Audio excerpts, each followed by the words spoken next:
Hello everyone, हम पढ़ रहे हैं कक्षा 8 गणित। मैं हूं आपका दोस्त सत्यम नायक। आइए प्रश्नावली 6.3 का प्रश्न 5वें का पहला क्वेश्चन हम इस वीडियो में हल करेंगे। आइए देखते हैं 5वां प्रश्न हमारा क्या है।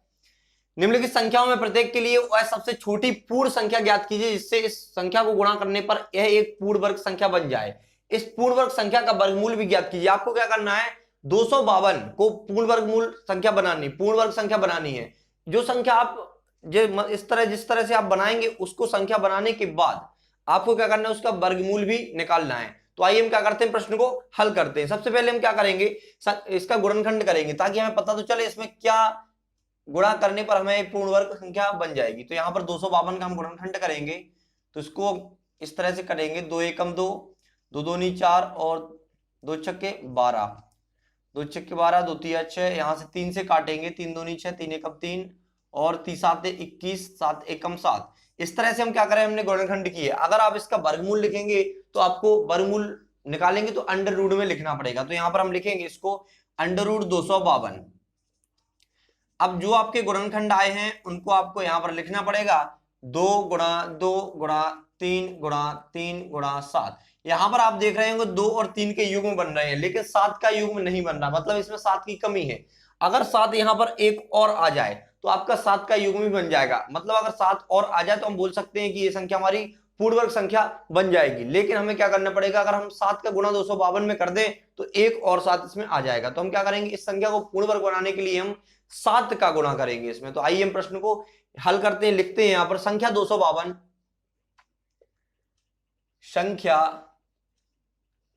252 के गुणनखंड में, संख्या 252 के गुणनखंड में, संख्या 252 के गुणनखंड में 7 का युग्म, 7 का युग्म नहीं बन रहा। 7 का युग्म नहीं बन रहा, यहां पर 2 का बन रहा और 3 का, 7 का युग्म नहीं बन रहा, नहीं बन रहा है। संख्या 252 के गुणनखंड में 7 का युग्म नहीं बन रहा है, अतः यह संख्या पूर्ण वर्ग संख्या नहीं है। अतः यह संख्या पूर्ण वर्ग नहीं है। अतः यह संख्या पूर्ण वर्ग नहीं है, पूर्ण वर्ग नहीं है। तो यहां तक हमने इस प्रश्न को हल कर लिया है कि हमें पता चल गया ये संख्या क्या हमारी, यहां पर लिखते हैं पूर्ण वर्ग नहीं है।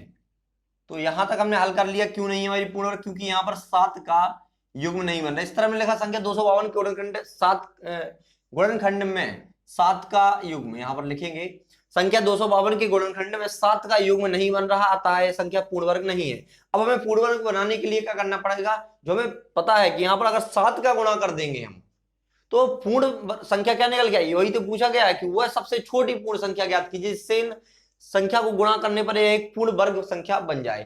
तो ऐसी पूर्ण संख्या 7 ही है जिसका आप गुणा करके इसको पूर्ण वर्ग संख्या बना सकते हैं। तो हम क्या करेंगे, यहां पर लिख देंगे संख्या 252 को, संख्या 252 को, संख्या 252 को पूर्ण वर्ग संख्या बनाने के लिए, संख्या 252 को पूर्ण वर्ग संख्या बनाने के लिए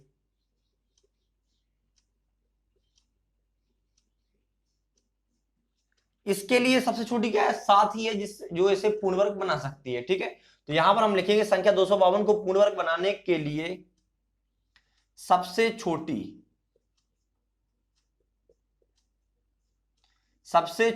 पूर्ण संख्या 7 का गुणा करेंगे।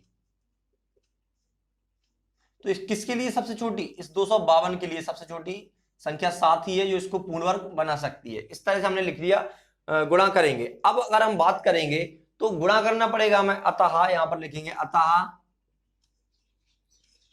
252 गुणा 7, तो आपका क्या आएगा 1764, मतलब सॉरी 1764, 1764।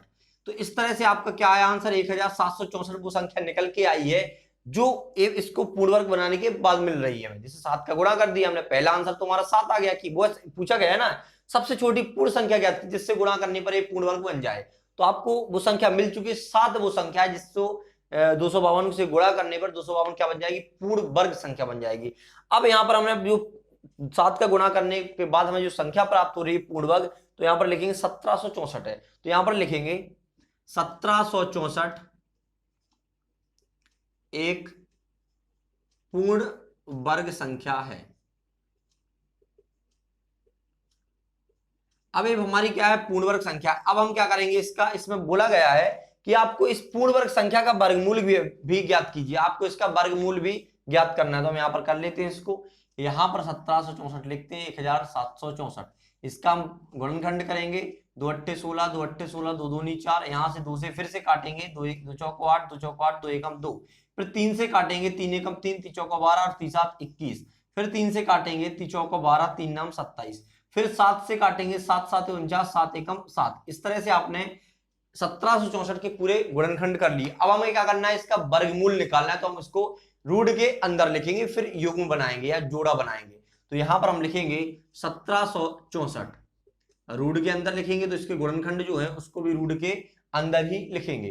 तो क्या गुणनखंड आए, 2 गुणा 2 गुणा 3 गुणा 3 गुणा 7 गुणा 7, इस तरह से गुणनखंड आए। आप देख रहे होंगे 2 का युग्म भी बन रहा, 2 का जोड़ा भी बन रहा, 3 का भी बन रहा, 7 का भी बन रहा, मतलब 2 भी बाहर आ जाएगा, 3 भी बाहर आ जाएगा और 7 भी बाहर आ जाएगा, क्योंकि ये पूर्ण वर्ग संख्या बना चुके 7 का गुणा करने के बाद। तो यहां पर आप देखेंगे आपका 2 भी बाहर आ जाएगा, 3 भी बाहर आ जाएगा और 7 भी बाहर आ जाएगा। तो यहां पर आप जब इसका मल्टीप्लाई करेंगे, गुणा करेंगे, 2 3 6 6 7 42, तो आपका जो 1764 का जो वर्गमूल आया, तो आपने संख्या बनाई थी 252 को पूर्ण वर्ग बनाने के बाद जो वर्गमूल निकालना था आपको, उसका 42 आया। तो यहाँ पर हम लिख सकते हैं 1764 का वर्गमूल क्या आया, 42। यही आपका दूसरा आंसर। तो आपका जो पहला आंसर था वो था आपका 7, क्योंकि सबसे छोटी संख्या निकालनी थी जो 252 को पूर्ण वर्ग बना सके, तो 7 है वो, और बाद में उसका वर्गमूल निकालना था, 42 आया। 7 और 42 आपके दोनों आंसर है।